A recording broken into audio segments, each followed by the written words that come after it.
ஒரு சமுத்திரம் மாதிரி முடிவில்லாத ஆழம் கொண்ட மீனராசி அன்பு சொந்தங்களுக்கு வணக்கம். அமைதினா என்னன்னு கேட்கிற அளவுக்கு நம்முடைய வாழ்க்கையில மட்டும் எப்பவுமே புயல் வீசிக்கிட்டே இருக்கு. ஆனா அந்த ராசிக்காரங்க யார் தெரியுமா? தண்ணீர் போல நெகிழ்ச்சியானவங்க, சந்தன மனம் போல மனம் கொண்டவங்க, அமைதியானவங்க, இருட்டுல கூட மத்தவங்களுக்கு ஒளி தரணும்னு சொல்லிட்டு முயற்சி பண்ணக்கூடியவங்க. தான் வாழ்க்கை கெட்டு போனா பரவாயில்லைங்க, மத்தவங்களுக்கு நம்மளால ஏதோ உதவி செய்ய முடியுமா? இதுதான் வந்துட்டு மீனம் யோசிக்கும். ஆனா இவருடைய வாழ்க்கையுடைய ரகசியம் என்ன தெரியுமா? இவள் நல்லவங்களா இருக்கிறதுனால தான் பல கஷ்டங்கள் இவங்களுக்கு அடுத்தடுத்து வந்துகிட்டு இருக்கு. இதை வந்து மீனராசி மறுக்க முடியாது. இதோட நம்ம எல்லாருக்கும் வாழ்க்கையில இருக்கக்கூடிய கேள்வி என்ன இருக்கு? மீனராசியில பெரும்பாலும் நம்ம யோசிக்கிறது என்ன? நம்ம இவ்ளோ நல்லவங்களா இருந்து மட்டும் என்னங்க பிரயோஜனம்? நமக்கு எல்லாமே நடக்கிறதெல்லாம் தப்பாதான் நடக்குது. நம்மள எல்லாரும் கெட்டவங்கள தான் பாக்குறாங்க. உண்மையை சொல்லணும்னா பாவம் பண்றவங்க தான் சிரிக்கிறாங்க, நல்லது பண்றவங்க எல்லாரும் கஷ்டம் தான் படுறாங்க. இது வந்து உண்மை இல்லையா? ஆனால சித்தர்கள் என்ன சொல்றாங்க தெரியுமா? மீன ராசியுடைய அழுகை அப்படிங்கிறது உடைய கர்மம். அழுகையில இருந்துதாங்க உங்களுக்கான ஞானம் பிறக்குதுன்னு சொல்றாங்க. குறிப்பா நீங்க ஒரு சாதாரண ராசி இல்லைங்க. நீங்க வந்து தெய்வத்தால தேர்ந்தெடுக்கப்பட்ட ஒரு ஆன்மான்னு சொல்லப்படுது. மீனராசிகளுக்கு வந்து நல்ல மனசு, எல்லார் மீதும் அதிக கருணை கொண்டவங்க, யாருக்குமே தீங்கு நினைக்காதவங்க, மத்தவங்களுடைய பிரச்சனையே தன்னுடைய பிரச்சனையா நினைக்கிறவங்க, உங்களுடைய நட்பு உண்மையானது, உங்களுடைய காதல் ஆழமானது, உங்க மனசு சுத்தமானது. ஆனா உங்களுக்கு என்னவோ கிடைக்கிறது என்ன? கண்ணீரு, கவலை, கஷ்டம். ஆனா உடைய கண்ணீர் அப்படிங்கிறது சாதாரணமா கிடையாது. தங்கம் போல ஒவ்வொரு துளியுமே தங்கமா மாறும். உடைய நெருக்கடிகள் எல்லாமே உன்னை பலபடி முன்னேற்றத்துக்கான அடித்தளம். உன்னை காயப்படுத்தினவங்க எல்லாரும் கை கட்டி நிற்கக்கூடிய நேரம் வரும். நீ மற்றவங்களை காப்பாற்ற பிறந்தவங்க, நல்ல மனசு கொண்டவங்க, அதனாலதான் அதிகமா காயப்படுறீங்க. உடைய அடிப்படை கர்ம விதியை நீ கஷ்டப்பட்டு மற்றவங்களுக்கு வழிகாட்டணுங்கிறது தான். அப்போவுமே நம்ம வந்து இப்போ யோசிப்பீங்க, எது நான் மட்டும் கஷ்டப்பட்டுக்கிட்டே இருக்கணும், என்னால பல பேர் நல்லா தான் இருக்காங்க, இதை மட்டும் நான் பண்ணிட்டே போகட்டுமா, வாழ்க்கை முழுக்க அப்போ நான் இப்படியே இருந்துட்டு சாகவா அப்படின்னு கூட கேட்பீங்க. ஆதகம் அவ்வளோ இருக்கு, ஏன்னா அவ்வளோ கஷ்டப்படுறீங்க. எல்லாரும் நல்லா இருக்கும்னு நினைக்கிறோம். தாங்கிட்ட இருக்கிறது எல்லாத்தையும் தியாகம் பண்றதுக்கு உண்மையா முன்னுக்கு வரவங்க இந்த மீனராசி தான். ஆனா இப்போ உங்களோட கேள்வி என்ன இருந்துச்சு? நல்லவன் கஷ்டப்படுறான், பாவம் பண்றவன் சிரிக்கிறான்னு சொன்னீங்க இல்லையா? நல்லவன் ஏன் கஷ்டப்படுறான்? குறிப்பா மீனராசிக்காரன் நல்லவன் ஏன் கஷ்டப்படுறாங்கிறத சித்தர்கள் சொல்றாங்க, கேட்டுக்கோ. உங்களுடைய மனசு வந்து தெய்வத்துக்கு ரொம்ப பக்கத்துல இருக்கு. அதனாலதான் உங்களுடைய வாழ்க்கை அப்படிங்கிறது ரொம்ப கடினமா இருக்கு. ஆனா தெய்வங்கள் உங்க வாழ்க்கையில் தரக்கூடிய சோதனைகள் உங்களுக்கான பயிற்சிங்க. மீனம் அப்படின்னாவே ரொம்ப பழமையான ஆன்மான்னு சொல்லப்படுது. ஏன்னா ஆன்மா அப்படின்னாக்க 1000 ஜென்மங்களை கடந்து வந்ததுன்னு அர்த்தம். உடைய குற்றங்களை சுத்தம் செய்யதான் இந்த சோதனைகள் வருது. கஷ்டம் அப்படின்னாக்க அது வந்து தண்டனை இல்ல. கஷ்டம் அப்படிங்கிறது வந்து உங்களுக்கான சுத்திகரிப்புன்னு அர்த்தம். உடைய நல்ல மனசு மத்தவங்க தவறா பயன்படுத்துறாங்க. நான் எல்லாரும் நல்லா இருக்குன்னு தான் நினைக்கிறேன். ஆனா யாருமே நான் நல்லா இருக்கணும் ஒரு துளி கூட நினைக்கிறது இல்லையே. எப்படிங்க நினைப்பாங்க? அவங்களுக்கு தேவை, அவங்களுடைய தேவையை பூர்த்தி பண்றதுக்கு நீங்க இருந்தா போதும். நீ இருந்தா என்ன, இல்லைன்னா என்ன? அவங்க தேவை முடியிற வரைக்கும் நீ இருந்தா போதும். இப்படிதானே இல்லையா? சொல்லப்போனா உன்கிட்ட உதவி வாங்கினவங்களே உன்னை வந்து அதிகமா காயப்படுத்தியிருப்பாங்க, ஏமாத்திருப்பாங்க, துரோகம் பண்ணியிருப்பாங்க. இல்லையா? இதோட மத்தவங்களுக்கு அதிகமான அன்பையும் ஆதரவையும் கொடுக்குறீங்க. ஆனா அதை சுத்தமும் மறந்துட்டு உன்னுடைய பலம் என்ன, பலவீனம் என்னங்கிறத தெரிஞ்சுக்கிட்டு எந்த இடத்துல அடிச்சா கீழே விழுவ, திரும்பி எந்திரிக்கவே மாட்டேன்ற மாதிரி துரோகத்தை அடுக்கடுக்கா நீங்க நம்பினவங்க தான் பண்ணிட்டு இருக்காங்க. அதே போல மத்தவங்களுக்கு வழியே தெரியாம அவங்களுடைய கஷ்டங்களை விலக்கி வைக்க நீ எவ்வளவோ போராடி இருக்கீங்க. ஆனா உங்களுடைய உணர்ச்சியை துளி அளவு மதிக்காம அவங்க இப்ப வரைக்குமே நிறைய வழிகளை கொடுத்துட்டு இருக்காங்க. இவங்க எந்த வீட்டுல இருக்காங்களோ அந்த வீட்டுல கூடிய இவங்களுடைய சொந்த குடும்பமே கூட இவங்களை வந்து புரிஞ்சுக்கிறது கிடையாது. இவங்களை தப்பாதான் புரிஞ்சிருப்பாங்க. பெத்தவங்கல இருந்து கூட பிறந்தவங்கல இருந்து கட்டிக்கிட்டவங்க, இவங்க பெத்த பிள்ளைகள் வரைக்குமே. மீனத்துடைய சாபகேடா அது அப்படின்னு கூட நீங்க வந்து சில நேரங்கள கேட்டிருப்பீங்க.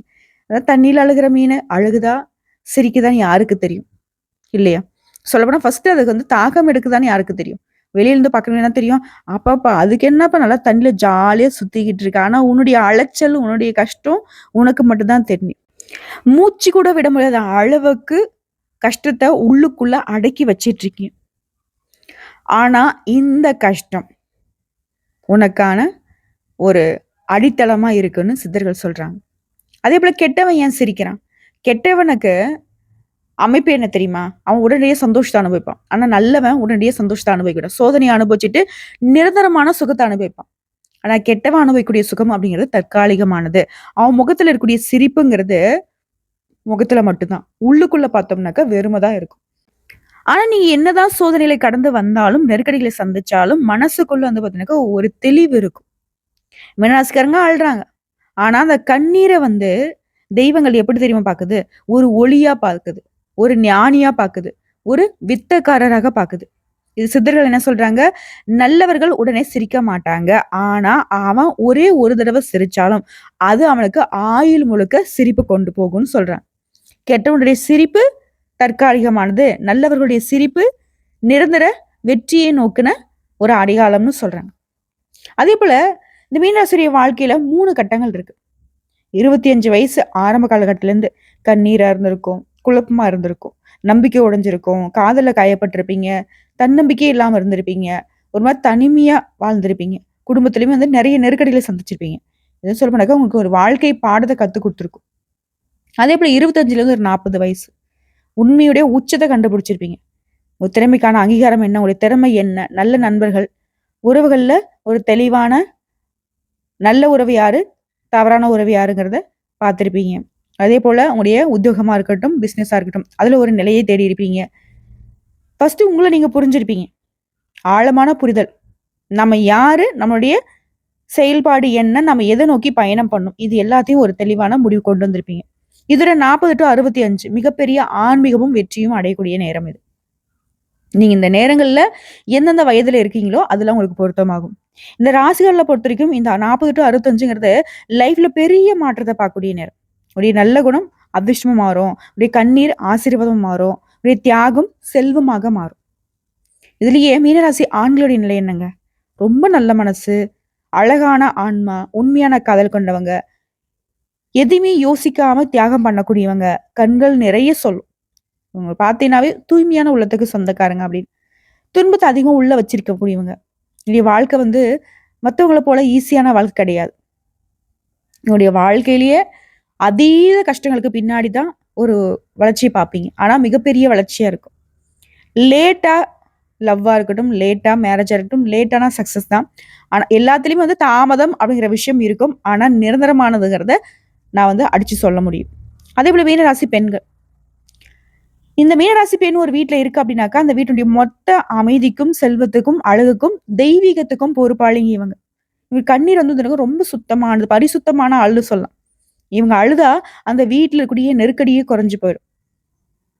இவங்களுடைய வழி தெய்வத்துக்கிட்ட நேரடியான அர்ப்பணிப்பு. இவங்க அழுது ஒரு விஷயத்த வேண்டிக்கிட்டாங்க அப்படின்னாக்கா, தெய்வங்கள் உடனே வரம் கொடுக்கும். இவங்களுடைய உள்ளம் ஒரு கோவில் போல. இவங்களுடைய சிரிப்பு அந்த குடும்பத்துடைய மொத்த ஆசீர்வாதம். இன்னும் சொல்லப்போனா, இந்த மீன ராசிகள பொறுத்தவரைக்கும், தொழில், பணம், காதல், திருமணம், குடும்பம், எதிர்காலம் இதெல்லாம் வந்து பார்த்தீங்கன்னா, சித்தர்கள் என்ன தெரியுமா சொல்லியிருக்காங்க? மீனராசிகள் வந்து அறிவுக்கு மேல உள்ளுணர்வ கொண்டவங்க. இந்த ரூல்ஸ் ஃபாலோ பண்றாங்களோ இல்லையா, இந்த உள் மனசு என்ன சொல்லுதோ அதுதான் வந்துட்டு அவங்க கேட்பாங்க. ஜாதக ரீதியா சொல்லனாக்க, இந்த மீனராசிக்கு தொழில்னாக்க, கல்வி, ஆசிரியர், இந்த ட்ரெய்னிங் விஷயம்லாம் வந்துட்டு நல்லதுங்க. ஏன்னா, இவங்க பேச்சு வந்து ரொம்ப அமைதியானது. மத்தவங்களுடைய வாழ்க்கைக்கு ஒரு புத்துணர்ச்சி தரக்கூடியது. மத்தவங்களுக்கு அறிவு ஊட்டக்கூடியவங்களாக பொறந்திருக்காங்க.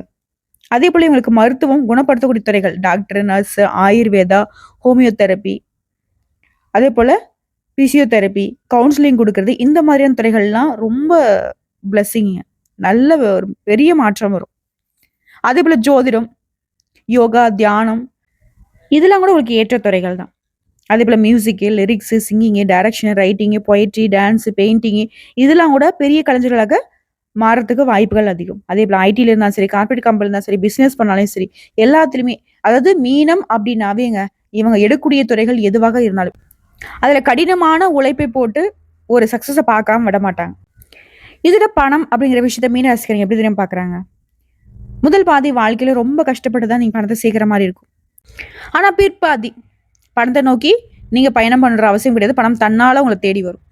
"அட என்னம்மா நீ, எனக்கெல்லாம் வந்து 50, 60 வயசு ஆகுது. நான் இப்போ வரைக்குமே பணத்துக்காக கஷ்டப்பட்டுட்டு தான் இருக்கேன்." அப்படின்னு நீங்க சொன்னாலும், பணம் அப்படிங்கிறது நிரந்தரமான உங்களுக்கு ஒரு நெருக்கடியா கண்டிப்பா இருக்காது. ஏதாவது ஒரு வகையில உங்களுக்கான தேவையை அந்த தெய்வங்கள் நிறைவேத்தி கொடுத்திருப்பாங்க. யாராவது மூலியமாவது. சித்தர்கள் என்ன சொல்றாங்க, மீனம் இவங்களுடைய செல்வம் அப்படிங்கிறது தாமதமாய் வரும். ஆனா, ஒரு நாளும் நின்று விடாது அப்படின்னு சொல்றாங்க. அதேபோல மீனராசி காதல் வந்து தியாகம், உண்மை, ஆழம் பிளஸ் உணர்ச்சி. இது எல்லாம் சேர்ந்தது தான். இவங்க வந்து ஒருத்தங்கள லவ் பண்ண மாட்டாங்க அவ்வளோ சீக்கிரம். ஆனா, லவ் பண்ணிட்டா உயிர கொடுப்பாங்க, நம்பிக்கை வைப்பாங்க. அத கடைசி வரைக்கும் மாத்திக்க மாட்டாங்க. ஆனா, இவருடைய காதல் அப்படிங்கிறது அதிகபட்சமா நம்பினவங்க ஏமாத்திருப்பாங்க. அதேபோல கம்யூனிகேஷன் கேப். அதாங்க வெளிநாட்டுக்கு போறது, வெளியூர்ல தங்குறது, இது போல வேலைக்காகவோ ஏதோ ஒரு காரணத்துக்காக விட்டு பிரிஞ்சிருப்பாங்க. ஆனா, எங்க இருந்தாலும் தன்னுடைய காதலை மட்டுமே நினைச்சிட்டு இருப்பாங்க. அது ஆண்களுக்கும் சரி, பெண்களுக்கும் சரி. லாங் டிஸ்டன்ஸ் லவ்ல அதிகமா மீனராசிக்கு உண்டு. அதேபோல தன்னுடைய துணை நல்லா புரிஞ்சுப்பாங்க. கொஞ்சம் எமோஷனலா வந்துட்டு பாண்டிங் மிஸ் ஆகும். ஆனா, இவன் ஒரு முறை காயப்பட்டுட்டா, இவங்க முடிவு எடுத்துட்டா அப்படின்னாக்க திரும்பி கூட பார்க்க மாட்டான். இவனுடைய கண்ணீருக்கு பின்னாடி வந்துட்டு கடவுள் வந்து பெரிய கிஃப்ட் வச்சிருக்காரு. நீங்க நினைக்கிறீங்க இல்லையா? நான் இப்ப வந்து இப்படியே அழுகுறேனே, கடவுளுக்கு கண்ணு இல்லையான்னு நினைக்கிறீங்க. ஆனா, நீ அழுகுற ஒவ்வொரு கண்ணீருக்குமே கடவுள் வந்துட்டு ஒவ்வொரு கிஃப்ட்ட எடுத்து வச்சிருக்கு. அதிர்ஷ்டம் அதற்கான உன்ன வந்து கட்டி தழுவாம விடாது. நம்ம கூட ஒரு சில நேரங்கள்ல சண்டை போடுறப்போ நம்ம சொல்லுவோம். நான் விடுற ஒவ்வொரு துளி கண்ணீருக்கும் நீ கடவுள்கிட்ட பதில் சொல்ல விடான்னு கூட சொல்லியிருப்போம் இல்லையா? இது பொத்தாம் நம்ம பேசுறது தானே.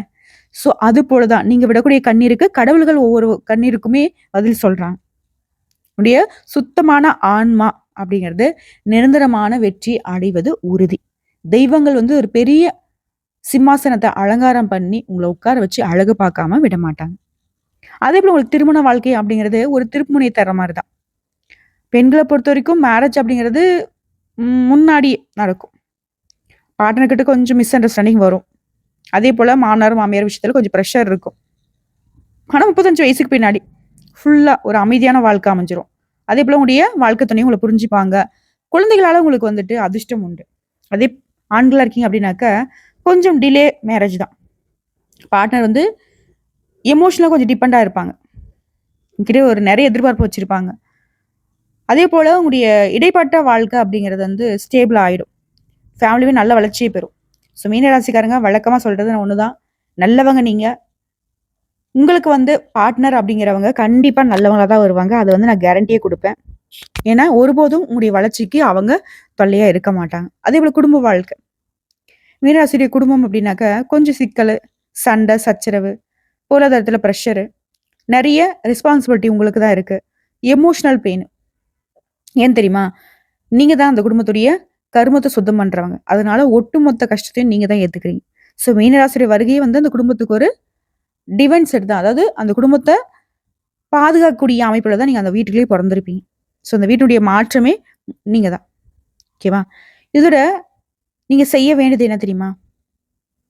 அதிகாலையில எழுந்து அனுதினமும் சூரிய பகவான நமஸ்காரம் பண்ணுங்க. மூச்சு பயிற்சி பண்ணுங்க. அடிக்கடி வந்து பார்த்தீங்கன்னாக்கா, ஆறு, குளம் இந்த மாரி இடங்களுக்குலாம் போயிட்டு வாங்க. அன்னதானம் பண்ணுங்க. வெள்ளிக்கிழமை, செவ்வாய்க்கிழமை அம்மன் கோயில்ல போய் வழிபாடு பண்ணுங்க. வியாழக்கிழமை குரு வழிபாடு பண்ணுங்க. அதிகமா யோசிக்கிறத விட்டுடுங்க. அதேபோல எதையும் ஓவரா வந்து ஆராய்ச்சி பண்ண வேணாம். எல்லாத்துக்கும் மேல தியானம் பண்ணுங்க.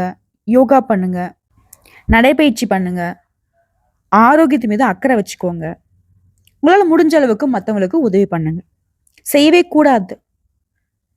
எல்லாருக்கும் அள்ளி அள்ளி குடுக்கக்கூடாது.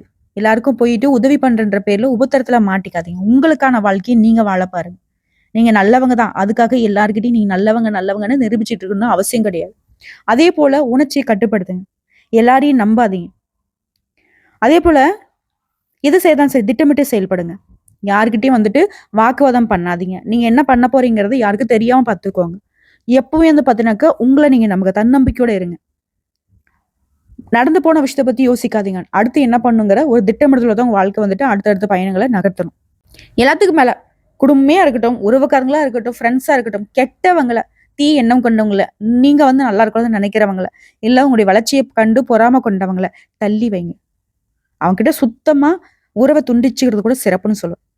இது எல்லாத்துக்கும் மேல உங்க வாழ்க்கை சிறப்பா இருக்கிறதுக்கு நீங்க செய்ய வேண்டிய கோவில் பரிகாரம். திருவானைக்காவல் அகிலாண்டேஸ்வரி அம்மன். இவங்கள வழிபாடு செஞ்சினாக்கா மனநிலையில அமைதி கிடைக்கும். திருவேங்காடு புதன். இந்த பயம், பதட்டம், குழப்பத்துல இருக்கீங்களா? அதெல்லாம் வந்து உங்களை விட்டு விலகும். நாகனூர் நாக தேவதை. ராகுனுடைய கேடுகளை அழிப்பாங்க. திருச்சி சமயபுரம் காளியம்மன் வந்து எதிரியுடைய தொல்லைகளை ஒடுக்கவும் உடைய பயத்தை விளக்கவும். திருப்பதி வெங்கடேஸ்வர பெருமாள் பொருளத்துல நல்ல ஒரு முன்னேற்றத்தை நீங்க அடையணும்னா. அதே போல கன்னியாகுமரி அம்மன் தெய்வ அனுகூலத்தை மேம்படுத்தி பாதுகாப்பா வச்சுக்கிறதுக்கு. இதோட அதிர்ஷ்டம் தரக்கூடிய நிறம் கடல் நிறம் சொல்லிய கடல் ப்ளூ, சி ப்ளூன்னு சொல்லுவோம் இல்லையா, அது ஒயிட்டு, பச்சை, அப்புறம் இளம் மஞ்சள். எண்கள்னு பார்த்தோம்னாக்க 2, 7, 9. அதிர்ஷ்டம் தரக்கூடிய நாட்கள் திங்கள், வியாழன். அதிர்ஷ்டம் தரக்கூடிய திசை கிழக்கு, வடக்கு. இதோட மீனராசிக்காரங்களே, உங்களை பத்தின விஷயம் சொல்றேன், கேட்டுக்கோங்க. நீங்க வாழ்க்கையில கடந்து வந்த பாதை எல்லாமே தப்போ தண்டனையோ கிடையாது. அவன் வாழ்க்கையில நீ கர்மாவை சுத்தம் பண்ணிக்கிட்டு இருக்கீங்க, கஷ்டப்படுறீங்க, மற்றவங்க அதிகமாக உங்களை தொல்லை பண்றாங்க அப்படின்னா கூட சரிங்க. அது வந்து சித்தர்கள் சொல்றது என்னன்னா, மீனம் ஆன்மா சுத்தமானது. அந்த கஷ்டங்கள் நெருக்கடிகள்லாம் நீ மிகப்பெரிய வெற்றியை அடைவதற்கான ஒரு சோதனை பயிற்சின்னு சொல்றாங்க. நீங்க அனுபவிச்ச துன்பம் அப்படிங்கிறது உங்களுக்கானது இல்லை, புரியுதுங்களா? தெய்வம் தந்த பயிற்சின்னு சொல்றேன். கஷ்டம் வந்தா அது தண்டனை எடுத்துக்காத, அது உன்னை வந்து பெரிய வேலைக்காக தயார்படுத்துதுன்னு வச்சுக்கோங்க. மீனாசிக்காரன் வெளியில சிரிப்பீங்க, ஆனா உள்ளுக்குள்ள உங்க உலகம் வந்து ஒரு காயம், ஒரு கனவு, ஒரு பயம், ஒரு பிரார்த்தனை, இது எல்லாமே உள்ளுக்குள்ள ஒரு மாதிரி நடை போட்டுட்டு தான் இருக்கு. வெளியில அமைதியான கடல் போல உள்ளுக்குள்ள பெரிய புயலே அடிச்சுக்கிட்டு தான் இருக்கு. அது யாருமே புரிஞ்சுக்க மாட்டாங்க. உனக்கு வலிக்குதா, உனக்கு என்ன வேணும், ஏது வேணும், ஏன் இப்படி அமைதியா இருக்க, சாப்பிட்டியா, தூங்குனியா, உனக்கு ஏதாவது பிரச்சனை இருக்கா, இது யாரும் கேட்க மாட்டாங்க. ஆனா இதெல்லாம் உனக்குள்ள இருக்கிறப்போ நீ மற்றவங்களுக்கு இதெல்லாம் வந்து அவங்க யோசிக்காததுக்கு முன்னாடியே நீ செஞ்சிருவீங்க. ஓகேங்களா? யாராவது சும்மா அமைதியா இருந்துட்டா கூட, ஏன்பா அமைதியா இருக்கீங்க, என்னாச்சு ஏதாச்சுன்னு சொல்லிட்டு அவங்களா யோசிச்சுதான் அந்த பிரச்சனையை சொல்ற அளவுக்கு அவங்கள பாதுகாப்பா உணர வைப்பீங்க. ஆனா உண்மையில மீனாட்சியுடைய உள்ளத்துல என்ன இருக்கு எதுங்கிறது யாரும் புரிஞ்சுக்கிறது கிடையாது. கடவுள் மட்டும்தான் புரிஞ்சிருக்காரு. இதுதான் மீனாட்சி சொல்ல, யாரையும் நம்பாத, யார்ட்டையும் எந்த ஒரு எதிர்பார்ப்பையும் வைக்காத, உன்னை நம்பு, கடவுளை நம்பு. இதை தாண்டி உன்னுடைய வளர்ச்சிக்கு யாரும் துணை வர மாட்டாங்க. இது நான் வரைக்கும் நம்பிட்டு இருந்தேன்ல, நமக்கு அவங்க வேணும், இவங்க வேணும், எல்லாரும் வேணும், ஆனா எல்லாருக்கும் நீ வேணும், உனக்கு யாரும் வேண்டாம். தெய்வத்துக்கு யாருங்க துணை வேணும்? மீனராசி நீ தெய்வம் தான், சரிங்களா? ஏன்னா மற்றவங்களை பாதுகாக்கிற, கடவுள் செய்யக்கூடிய வேலையெல்லாம் நீ உங்க குடும்பத்துக்காக செஞ்சுட்டு இருக்கீங்க. அதே போல வாழ்க்கையில அதிக உணர்ச்சி இருக்கு, அதிக கருணை இருக்கு, அதிக மனிதநேயம் இருக்கு, அதிக அனுதாபம் இருக்கு, அதிக தியாகம் இருக்கு. இதெல்லாம் கண்ணீர் அப்படிங்கிறது தூய நீர். இந்த ராசியில பிறந்தவங்க மற்றவங்க துன்பத்தை எடுத்துக்கிட்டு அவங்களுடைய பிரச்சனைகளை தீர்க்க பிறந்த தெய்வங்கள். சொல்லப்போனா தெய்வம் கொடுத்த இயந்திரம் நீங்க. உங்களால மற்றவங்களுடைய வாழ்க்கை சிறப்பாக தான் இருக்கு, ஆனா மிஷினுக்கு உணர்ச்சி இல்லைங்கிற மாதிரி மீனராசிக்கு உணர்ச்சி இல்லைன்னு மற்றவங்க நினைக்கிறாங்க. இது உண்மைதானே? ஆனா ஒன்றும் பிரச்சனை இல்லை. உன்னை வந்து தெய்வம் பார்த்துக்கும். உன்னெல்லாம் இவங்க யார் பார்த்தா என்ன, பார்க்கலன்னா என்ன, புரியுதுங்களா? ஸோ நீங்க தோத்து போறீங்க எதிரிங்க கிட்ட அப்படின்னு நினைக்கிறீங்களா? எதிரிகள் தான் உங்ககிட்ட தோத்து போறாங்க. மீனாட்சியை பொறுத்த வரைக்கும் யார்ட்டையும் போட்டி போட மாட்டீங்க, யாரும் தப்பா நினைக்க மாட்டீங்க. ஆனா அவங்க உங்களை இப்படிதான் நினைப்பாங்க, போட்டி போடுறாங்க, தப்பா நினைக்கிறாங்க. ஆனா யாரு என்ன பண்ணாலும் உங்களுடைய தரம் குறையாது. உங்களுடைய துன்பமும் கண்ணீரும் கடவுளுடைய கணக்குல என்ட்ரி ஆயிட்டே இருக்கு. நீ துன்பப்பட்டாலே அது எதிரிக்கு வந்து ரிவர்ஸ் கர்மா. உன்னை கஷ்டப்படுத்துறானா, நீ அழுகிறியா, அந்த கண்ணீருக்கு அவன் பதில் சொல்லியே ஆகணும். உன் மனசு பொறுமையோட இருக்கா, அது வந்து கடவுள் வந்து பார்த்துக்கிட்டே இருக்கா, அதிகமான பாதுகாப்பு கொடுக்கும்.